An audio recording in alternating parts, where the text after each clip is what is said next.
Start कर दो। दोस्तों बहुत बहुत स्वागत है आप सभी का शुभम क्लासेस के इस प्यारे से एप्लीकेशन पर। दोस्तों आज का सेशन क्लास 10 के लिए बहुत इंपॉर्टेंट है और आज के सेशन के एंड होते ही आपका 10 नंबर पक्का होने वाला है, क्योंकि ऑलरेडी मैंने जीवन परिचय में आपको 3 लेखक और कवि का करा चुका हूं और आज जिसका कराने वाला हूं वो 2024 बोर्ड परीक्षा के लिए वेरी वेरी वेरी इंपॉर्टेंट है। और सबसे बात है कि अगर आप इस वीडियो को लास्ट तक देख लोगे तो आपको सुमित्रानंद जी का जीवन परिचय आपके जुबान पर तैयार हो जाएगा। और सबसे इंपॉर्टेंट बात है, इस बार के पेपर में कई सेट में सुमित्रानंद जी का जीवन परिचय आया था, तो इसको किसी भी कीमत पर मिस नहीं करना है। बहुत ही सरल शब्दों में आपको बताने वाला हूं। एक बार मुझे बता दो कि आपको आवाज और स्क्रीन क्लियर है, फिर इस क्लास को कंटिन्यू करते हैं। Sandeep, good evening sir. Prince, Pintu, Prince Pandey, Vanshika, Abhay, Anuditi, Garg, Manju, Swayamvar, Shruti, मनसा, निखिल, अमित, आशु, सरोज और ब्रिजेश, अनुदिति, बहुत सारे स्टूडेंट आ चुके हैं। बहुत सभी को मेरी तरफ से गुड इवनिंग है। एक बार सबसे पहले कमेंट बॉक्स बता दो कि मैंने आपको जो कराते चल रहा हूं वो आपकी कॉपी पर नोट होते चल रहा है कि नहीं। मैंने आपको जयशंकर प्रसाद जी का, आचार्य रामचंद्र शुक्ल जी का, महादेवी वर्मा का, ये 3 लेखक और कवि का जीवन परिचय बता चुका हूं। किनका किनका तैयार हो चुका और कौन कौन बच्चा इसको नोट्स बना लिया है, कमेंट बॉक्स में एक बार आप जरूर इसको लिख दो, ताकि मुझे भी पता चलता रहे कि आप मेहनत कर रहे हो कि नहीं कर रहे हो। ठीक है, पता चला मैं सब आपको बहुत मेहनत से करवा रहा हूं और आप तैयारी नहीं कर रहे हो, लिख ही नहीं रहे हो, तो एक बार कमेंट बॉक्स में सभी स्टूडेंट मुझे बता दें कि आप कितने ऐसे स्टूडेंट हैं जो ये तीनों का तैयार कर चुके हैं। यस सर, अभय है, योग्यता है, निखिल दुबे, कौशल, संजीव है। यस सर, नोट कर रखा है, गर्ग कम्युनिकेशन। ठीक है, और कौन कौन बच्चे नोट कर चुके हैं? और कौन कौन बच्चे? देखो आपको खुद से मेहनत करना पड़ेगा, मैं आपको यहां बता दे रहा हूं, लेकिन आपको खुद से मेहनत करना पड़ेगा। अगर कोई बच्चा अभी तक नोट नहीं किया है तो आपको ऐप पर जाना है, जीवन परिचय वाले सेक्शन पर, और इन तीनों लेखकों का आपको अपनी कॉपी में नोट कर लेना है और उसको तैयार भी कर लेना है। और आज भी सुमित्रानंद जी का, यानी आज आपका 4 हो जाएगा। ठीक है, और 2 लेखक 2 कवि का मैं आपको करा रहा हूं, और ये 2 लेखक और 2 कवि जयशंकर प्रसाद, आचार्य रामचंद्र शुक्ल, इसके बाहर आपके 7 सेट में इसमें से एक रहेगा और दूसरा महादेवी वर्मा, सुमित्रानंद पंत, और 1-2 मैं आपको करा दूंगा। ठीक है सर, मेरा कंप्लीट है, बहुत अच्छी बात है। तो शुरुआत करते हैं। जैसा मैंने आपको बताया है कि आपके पेपर में रामचंद्र शुक्ल, जयशंकर प्रसाद, ये 2 तो इंपॉर्टेंट है और 2 मैं आपको खुद से लिखने के लिए दूंगा। और काव्य के लिए मैंने आपको बताया था कि महादेवी वर्मा इंपॉर्टेंट है, सुमित्रानंद पंत, 1 तुलसीदास जी का करा दूंगा और 1 कोई और मैं कराऊंगा। ठीक है, 4 करा दूंगा, आपका काम हो जाएगा। अब मैं आपको हर वीडियो में ये फॉर्मेट बता रहा हूं। लास्ट ईयर भी ऐसे ही बताया था, कितने बच्चे 95, 96, 97% लेकर आए। बार बार इसलिए आपको फॉर्मेट बता रहा हूं कि आपके माइंड पर चढ़ जाए। ठीक है, आप इसको भूलो ना, क्योंकि आपको कहानी की तरह नहीं लिख कर आना है, आपको एक फॉर्मेट फॉलो करना है। एग्जाम हॉल में आपको अच्छा इंप्रेशन देना है तो एक फॉर्मेट फॉलो करना है। इसलिए मैं हर वीडियो में आपको ये फॉर्मेट बता रहा हूं जीवन परिचय का, ताकि 4-5 बार मैं आपको बता दूंगा तो आप भूलोगे नहीं। ठीक है, good evening sir, good evening, good evening. तो जैसे जो बच्चे नए हैं या पुराने हैं, मैंने आपको बोला जिस भी लेखक या कवि का आप जीवन परिचय लिख रहे हो, यहां पर उनका नाम स्टार्टिंग आप जन्म से करोगे, फिर उनकी शुरुआती शिक्षाएं, माता पिता का नाम, उनके जीवन में जो भी कोई चीज इंपॉर्टेंट है उसको बताओगे, फिर अगर कोई पुरस्कार मिला है, और सबसे इंपॉर्टेंट बात रचनाएं। मैंने आपको ऑलरेडी बोल चुका हूं कि जितने भी लेखक कवि आपके सिलेबस में, एक तरफ नाम, एक तरफ जन्म स्थान और एक तरफ रचनाएं। ये इसलिए क्योंकि बाकी चीजें आप तो बनाकर भी लिख सकते हो, लेकिन जन्म स्थान और रचनाएं ये गलती कर दिए तो आपका नंबर कट जाएगा। ठीक है, और बहुत बच्चे कंफ्यूज रहते हैं कि कविताएं, कहानी, नाटक, ये सबका अलग अलग हेडिंग डाल के रहे। बिल्कुल नहीं, बस आप रचनाएं एक हेडिंग डालो और ये सारा कुछ उसी में आ जाएगा, आपको लिख देना है। ठीक है, अब जैसे मैं यहां पर, आप अपनी कॉपी को अगर और अट्रैक्टिव बनाना चाह रहे हो तो आपको फिगर तो नहीं बनाना है, लेकिन आप जिस भी कॉपी पर जीवन परिचय लिख रहे हो अपने बगल में संक्षिप्त परिचय बना सकते हो। इस बार बहुत सारे बच्चे अपनी कॉपी में संक्षिप्त परिचय बनाए थे, लेकिन ये कब बना सकते हो? जब आपके पास टाइम बहुत अच्छा खासा हो। पता चला टाइम नहीं है और ये संक्षिप्त परिचय स्केल से ऐसे बना रहे हो, तो टाइम मैनेजमेंट आप पहले से किए रहोगे, पहले से तैयार रहेगा, तो आप अपनी कॉपी को इस तरीके से अट्रैक्टिव वे में रिप्रेजेंट कर सकते हो। ठीक है, यहां पर जैसे इसमें संक्षिप्त परिचय में आपको वो सारा पॉइंट लिखना है जिससे मिलाकर आप जीवन परिचय बनाओगे। जैसे सबसे पहले जन्म, तो सुमित्रानंद पंत जी का जन्म 20 मई 1900 ईस्वी को हुआ था। ठीक है, सबसे इंपॉर्टेंट पॉइंट तो ये आपको तैयार करना ही है। जन्म स्थान तो आपको जीवन परिचय में मेंशन करना ही है। ठीक है, आखिर आप जीवन परिचय किसी लेखक का भी लिख रहे हो तो जीवन परिचय में तो जन्म स्थान तो सबसे इंपॉर्टेंट पॉइंट है। और जन्म, तो जन्म 20 मई 1900 ईस्वी को हुआ। अब जन्म स्थान भी इंपॉर्टेंट है, तो जन्म स्थान उत्तराखंड में। ठीक है, अभी तक जितने भी आप लेखक या कवि देखे वो यूपी के थे, लेकिन सुमित्रानंद पंत जी इनका जन्म स्थान उत्तराखंड में अल्मोड़ा जिला। ठीक है, अल्मोड़ा जिला और कौसौनी ये ग्राम का नाम है। ठीक है, ये आपका अल्मोड़ा जिला है और ये आपका कौसानी ये ग्राम का नाम है। ठीक है, गांव का नाम है। ठीक है, तो यहां पर आपको ये सारी चीजें, दो चीजें इंपॉर्टेंट है, कौसानी गांव, अल्मोड़ा जिला, उत्तराखंड। शिक्षा इन्होंने इंटरमीडिएट तक की, क्योंकि ये गांधी जी के एक आंदोलन में सम्मिलित हो गए थे और अपनी पढ़ाई छोड़ दिए थे। किस आंदोलन में सम्मिलित हुए थे अभी जीवन परिचय में आपको बता रहा हूं।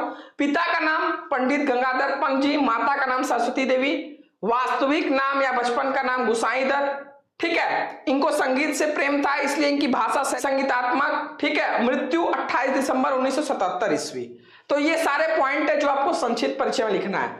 अब अपने शब्दों को, आपको जीवन परिचय में बहुत कठिन वर्ड नहीं यूज करना है, एकदम ऐसे ऐसे वर्ड यूज करना है जो आसानी से याद भी हो जाए, और सबसे इंपॉर्टेंट बात है कोई इंपॉर्टेंट पॉइंट भी ना छूटे और टू द पॉइंट रहे। इसमें आपको बहुत बड़ा कहानी की तरह नहीं लिखना है, स्टेप वाइज लिखना है। जैसे मैंने फॉर्मेट बताया, अब ध्यान से देखना, उसी फॉर्मेट पर मैं ये जीवन परिचय आपको बनाकर लेकर आया हूं। ठीक है, ऐसा आपको अपनी किताब में नहीं मिलेगा। ये सारे नोट्स आपको मिल जाएंगे। ठीक है, अभी न्यू ऐप कब आएगा, 1-2 दिन के अंदर ये मैं आपको बता दूंगा।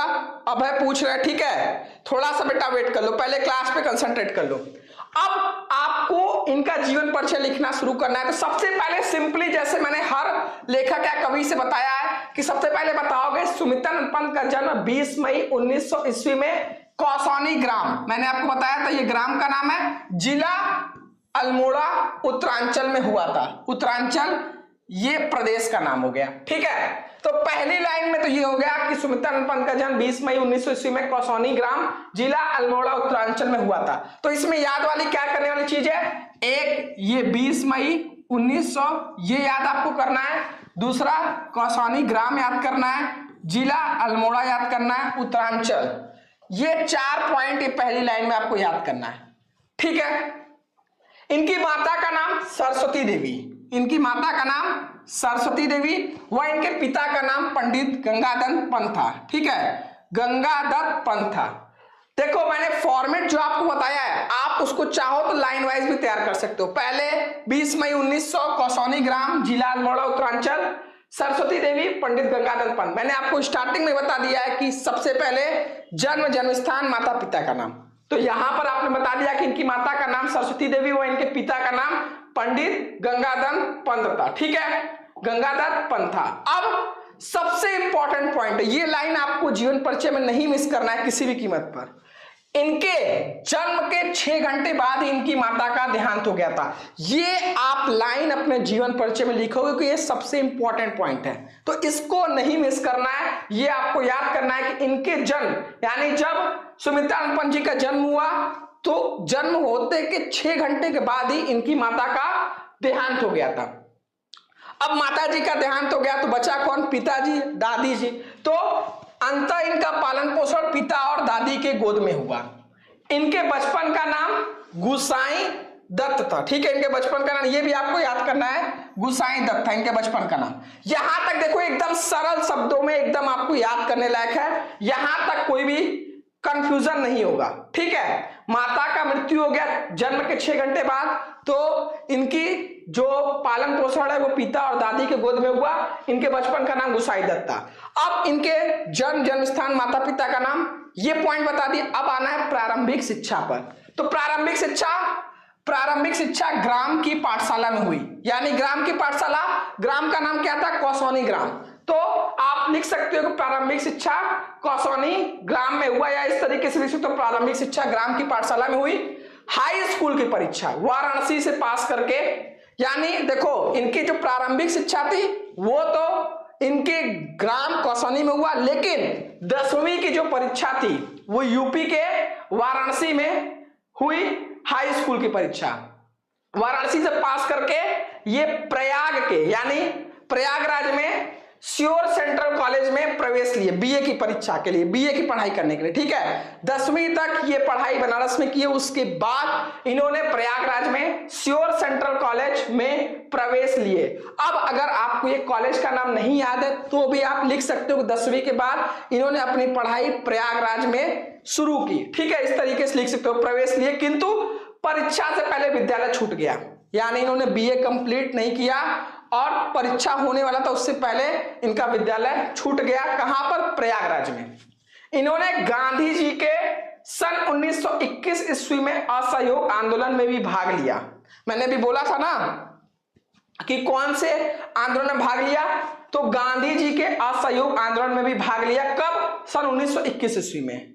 ये सारा पॉइंट लिख दिए। इन्होंने संस्कृत, अंग्रेजी तथा बंगला का गंभीर अध्ययन किया। इनको मैंने बताया कि इनकी भाषा शैली संगीतात्मक थी, तो संगीत से भी इन्हें प्रेम था। सन 1950 ईस्वी में Pant ji all India radio के परामर्शदाता के पद पर नियुक्त हुए। ये लाइन भी आपको याद करना है। एक पहला लाइन इसमें इंपॉर्टेंट था कि माता का देहांत जन्म के 6 घंटे बाद हो गया। दूसरा, सन 1950 ईस्वी में Pant ji all India radio के परामर्शदाता के पद पर नियुक्त हुए। साहित्य अकादमी ने कला और बूढ़ा चांद के लिए इन्हें पुरस्कृत किया। मैंने बोला था कि अगर कोई जीवन परिचय लिख रहे हो, अगर उनको उनके जीवन काल में कोई पुरस्कार मिला है उनकी किसी भी रचनाएं पर, तो आपको मेंशन करना है। तो वहीं पर साहित्य अकादमी ने कला और बूढ़ा चांद के लिए इन्हें पुरस्कृत किया तथा भारत सरकार ने इन्हें पद्म भूषण अलंकार से सम्मानित किया। इसके बाद इनकी कृति, सबसे इंपॉर्टेंट पॉइंट, इनकी कृति चिदंबरा पर भारतीय ज्ञानपीठ का 1 लाख रुपए का पुरस्कार मिला या प्रदान किया गया। ठीक है, अब यहां पर यह क्वेश्चन एमसीक्यू में भी बन सकता है कि किस लेखक को, या इस तरीके से बन सकता है कि सुमित्रानंद पंत जी को ज्ञानपीठ पुरस्कार किस पे मिला, तो चिदंबरा पर। ठीक है, इनकी कृति चिदंबरा पर भारतीय ज्ञानपीठ का 1 लाख रुपए का पुरस्कार प्रदान किया गया। लोकायतन पर सोवियत लैंड नेहरू पुरस्कार दिया गया।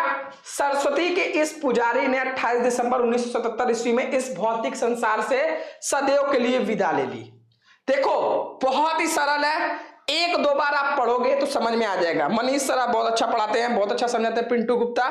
अब यहां पर आपको जो सबसे इंपॉर्टेंट पॉइंट है, पहला 20 मई 1900 कौसौनी ग्राम, जिला अल्मोड़ा, उत्तरांचल। माता का नाम सरस्वती देवी, पिता का नाम पंडित गंगाधर। जन्म के 6 घंटे बाद माता का देहांत हो गया। किसके जन्म के बाद? सुमित्रानंद पंत जी के जन्म के बाद। यह नहीं कि उनकी माता का 6 घंटे के बाद ही देहांत हो गया। ठीक है, फिर माता का देहांत हो गया तो पालन पोषण किसने किया? पिता और दादी ने। प्रारंभिक शिक्षा इनके गांव कौसौनी में हुआ। उसके बाद ये वाराणसी में 10वीं की परीक्षा के लिए आए। उसके बाद ये प्रयागराज में बीए की पढ़ाई के लिए श्योर सेंट्रल कॉलेज में प्रवेश लिए, लेकिन इनकी पढ़ाई कंप्लीट नहीं हुई, परीक्षा नहीं दिए। उसके बाद इन्होंने गांधी जी के सन 1921 में असहयोग आंदोलन में भाग लिया। इन्हें संस्कृत संगीत से भी इन्हें प्रेम था। इन्होंने संस्कृत, अंग्रेजी तथा बांग्ला का गंभीर अध्ययन किया। 1950 ईस्वी में पंत जी को ऑल इंडिया रेडियो के परामर्शदाता के पद पर नियुक्त हुए। साहित्य अकादमी ने कला और बूढ़ा चांद के लिए इन्हें पुरस्कृत किया तथा भारत सरकार ने इन्हें पद्म भूषण से सम्मानित किया। इनकी कृति ये इंपॉर्टेंट पॉइंट है, इसको आप ब्लैक पेन से भी लिख सकते हो कि इनकी कृति चिदंबरा पर भारतीय ज्ञानपीठ का 1 लाख रुपए का पुरस्कार प्रदान किया गया। लोकायतन पर सोवियत लैंड नेहरू पुरस्कार दिया गया। सरस्वती की इस पुजारी ने 28 दिसंबर 1977 ईस्वी में इस भौतिक संसार से सदैव के लिए विदा ले ली। इतना सिंपल है और इसको आपको याद करना है, आपको किसी भी कीमत पर याद करना है लिख लिख कर, ये नहीं कि बस देख लिए तो काम हो जाएगा। इसको आपको अपनी कॉपी पर आज ही नोट करना है। ये जो 4 मैंने आपको बताया हूं, इसी तरीके से स्टेप वाइज आप बढ़ोगे। एकाएक आपको सारी चीजें नहीं समझ में आ जाएंगी, आपको स्टेप वाइज जिस तरीके से मैं बताते जा रहा हूं उसी तरीके से करते चलो, आप भी बहुत आराम से 95+ फोड़ सकते हो। ठीक है, बस रेगुलरली सभी क्लास में, और जो होमवर्क मिल रहा है, जैसे मैंने बोला कि ये 3 तैयार हो गए, अब आप बोलो कि फिर 3 मैं आपको बार बार वही कराते चलो, तो नहीं, आपको मेहनत करना पड़ेगा। जो करा दिया गया उसे आप उसी दिन कंप्लीट कर लो। अब सबसे इंपॉर्टेंट पॉइंट पे आओगे, इनकी प्रमुख रचनाएं। कोई बच्चा भी 5 नंबर का है, 3 नंबर पे जीवन परिचय है, 2 नंबर पर रचनाएं करना है।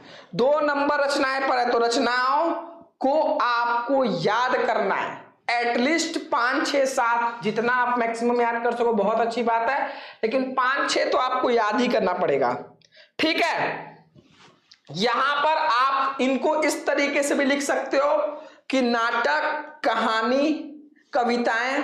हेडिंग अगर आपको याद है, ये पता है कि कौन सा नाटक है कौन सा कहानी है, तो भी अच्छी बात है। अगर चाहते हो कि मतलब एग्जामिनर गलती ना पकड़ पाए, मतलब एकदम क्लियर नहीं हो कि ये नाटक है या कहानी है, तो आप डायरेक्ट ऐसे लिखो कि इनकी प्रमुख रचनाएं हैं।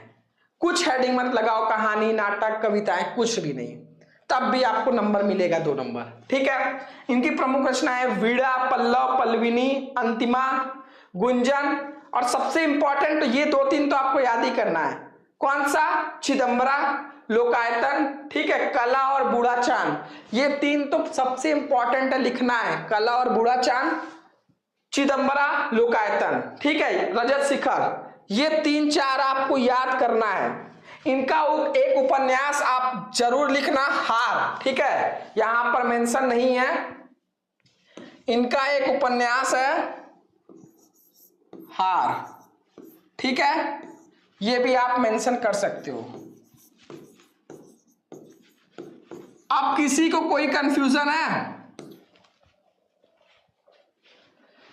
सर संक्षिप्त परिचय भी पेपर में लिखना है, ऐसा बोला नहीं गया है कि आप संक्षिप्त परिचय लिखो, लेकिन आप लिख सकते हो अगर टाइम बचे तो। बहुत अच्छी बात है, अगर नहीं भी लिख पाओगे तो भी कोई बात नहीं है।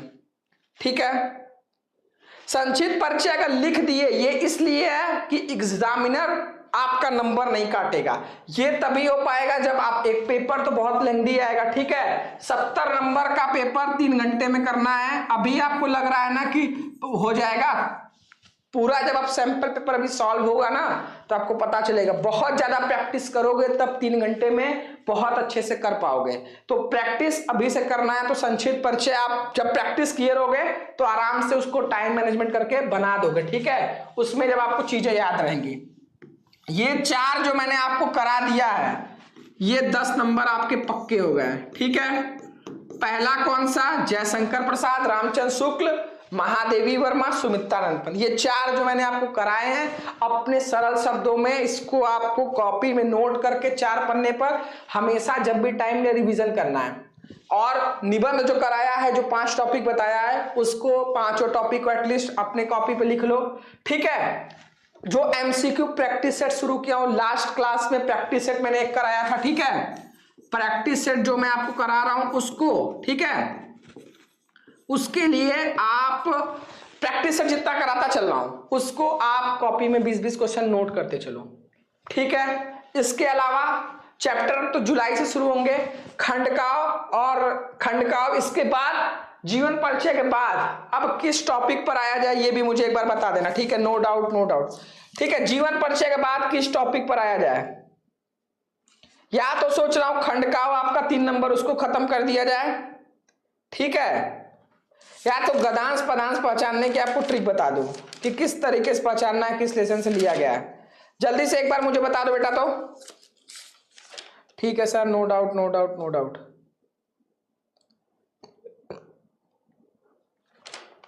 कोई बता सकता है?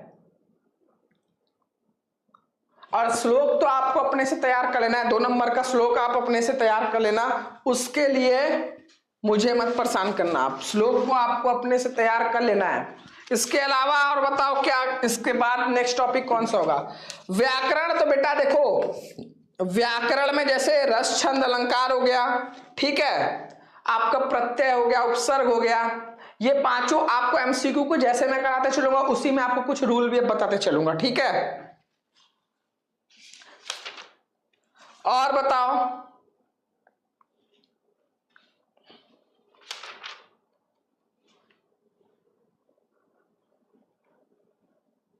लग रहा है आप गद्यांश पदांश से शुरू, व्याकरण होगा, कृतिका व्याकरण होगा, ठीक है। चलिए इसके बाद व्याकरण का प्रैक्टिस से 2-3 कर लेते हैं, ठीक है, क्योंकि व्याकरण पे गद्य को जुलाई से शुरू होगा। पिंटू गौतम, कितनी बार, आप तो रेगुलर स्टूडेंट हो, फिर वही क्वेश्चन पूछ रहे हो। सचिन ने 10th की क्लास चल रही है। अब बताओ, ऐसे भी स्टूडेंट है जो पूछ रहे हैं सर ये किस क्लास की क्लास चल रही है? 10th में ही जीवन परिचय आएगा, 12th में तो साहित्यिक परिचय आएगा। अभी आपको जो भी बच्चे देख रहे हैं, जो इधर भी जुड़ रहे हैं या फिर जो जुड़ गए हैं, आपको सबसे पहले मैंने आपको 3 चीज जो सबसे इंपॉर्टेंट है, पहला तो जो मैं आपको निबंध बताया हूं वो निबंध आपकी कॉपी पर नोट हो जाना चाहिए। दूसरा, ये 4 जो मैं आपको जीवन परिचय बताया हूं ये आपकी कॉपी पर नोट हो जाना चाहिए, ठीक है। और कोई अपने से 2 लाइन की जो श्लोक हो उसको अपने से नोट करके 2 तैयार कर लो, ठीक है। और मैंने आपको बोला है कि जो आपका 20 नंबर का एमसीक्यू आएगा, इसके लिए मैंने आपको 20 प्रैक्टिस सेट कराऊंगा, जिसमें से एक मैंने कराया है, ठीक है। तो उसको एटलीस्ट उसके 20 क्वेश्चन को आप नोट कर लो। इसके बाद मैं आपको खंड काव्य या तो शुरू कर दूंगा या तो आपका व्याकरण, ठीक है, खंड काव्य या तो आपका ग्रामर, ये 2 में से जो टॉपिक मुझे लगेगा अभी आपको बताना चाहिए वो मैं आपको बता दूंगा, ठीक है। गद्यांश और पदांश मैं आपको जुलाई से कराऊंगा, तो उसके लिए आपको टेंशन नहीं लेना है, ठीक है। इसके अलावा आपका कुछ और बचता है, गद्यांश हो जाएगा, पदांश हो जाएगा, ठीक है, संस्कृत का संदर्भ सहित हिंदी में अनुवाद दोनों, और खंड काव्य, ठीक है। या तो नेक्स्ट टॉपिक आपका रहेगा खंड काव्य या तो हिंदी व्याकरण। अभी इतना मैंने आपको कराऊं, एटलीस्ट इतना आप नोट कर लो। जुलाई में आपको जितने भी आपके गद्यांश पदांश वाले क्वेश्चन है वो, फिर नेक्स्ट मंथ में आपका संस्कृत का संदर्भ सहित हिंदी में अनुवाद, ठीक है, वो, और फिर बस रिवीजन रिवीजन रिवीजन, उसके अलावा कुछ भी नहीं करना है, ठीक है। तो इस सेशन को बेटा मैं एंड कर रहा हूं, जितना मैं कराते चल रहा हूं बस उतना करते चलो। बस पेपर हॉल में जाओगे तो आपको लगेगा जितना मैंने बताया था वही पेपर में आपके आएगा, उसके अलावा कुछ नहीं आएगा, ये आपको मेरी गारंटी है। जितना मैं बता रहा हूं अगर उतना कर लिए तो 70 में 70 आप ला सकते हो, एक भी नंबर नहीं छूटेगा, ठीक है। स्कूल में अभी आप पेपर दोगे तो आपको खुद पता चल जाएगा, ठीक है। अभी स्कूल में हाफ ईयरली एग्जाम होगा, जितना मैं कराते चल रहा हूं बस उतना पढ़ते चलो हाफ ईयरली एग्जाम में। लेकिन यही है कि आप पढ़ते चलो, ये नहीं कि मैं पढ़ा दे रहा हूं, कुछ बच्चे पढ़ रहे हैं, कुछ बच्चे बस जुड़ गए बैच में, ये नहीं करना है, आपको मेहनत करना है, ठीक है, और एक अच्छा रिजल्ट लेकर आना है। सर खंड काव्य मत कराइए, टाइम बर्बाद होगा। चलो ठीक है, देख लेते हैं खंड काव्य के बारे में, ठीक है। तो व्याकरण शुरू कर देंगे, ठीक है, हिंदी व्याकरण पढ़ाइए, चलो ठीक है। हिंदी व्याकरण का नेक्स्ट जब भी क्लास पढ़ेगा तो व्याकरण रहेगा, ठीक है। और मैथ्स के लिए कोई बच्चा परेशान नहीं होगा, क्योंकि बेटा उनके भैया का ऑपरेशन है और बहुत बहुत मतलब बड़ी बीमारी है, ठीक है। तो इसलिए उनको 1 वीक का टाइम चाहिए, और अभी सही है, तो इस वजह से मैं प्रेशर उनको नहीं डाल रहा हूं, क्योंकि अभी एग्जाम टाइम भी नहीं है। तो मैं आपको बोला था कि बैच में आपको 2 सर पढ़ाएंगे ना, तो वो दिन आने वाले हैं, और ये सर आपको मैथ्स बहुत ही बेहतरीन तरीके से पढ़ाएंगे, क्योंकि पिछले 7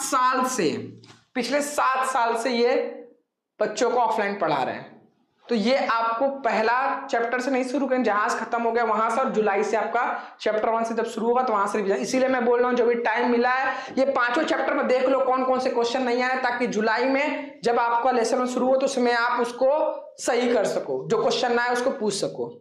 ठीक है, टाइम मत बर्बाद करो, धीरे धीरे पढ़ते चलो, यही आपके लिए सबसे बेस्ट टिप्स है अच्छे मार्क्स लाने के लिए, और कुछ नहीं है। ठीक है, तो सभी को ऑल द बेस्ट है, जाकर जितना मैंने बोला इतना होमवर्क आप एटलीस्ट ये पांचों होमवर्क आप कंप्लीट कर लेना बेटा। ठीक है, क्योंकि होमवर्क नहीं कंप्लीट करोगे तो फिर ये बैकलॉग बन जाएगा, और फिर ऐसा दिन आएगा कि अब लास्ट में बोलोगे सर कुछ ऐसा इंपॉर्टेंट बता दो कि बस पेपर में छप जाए। ठीक है, तो वो दिन ना आने दे, अभी से मेहनत कर रहे हैं। ठीक है।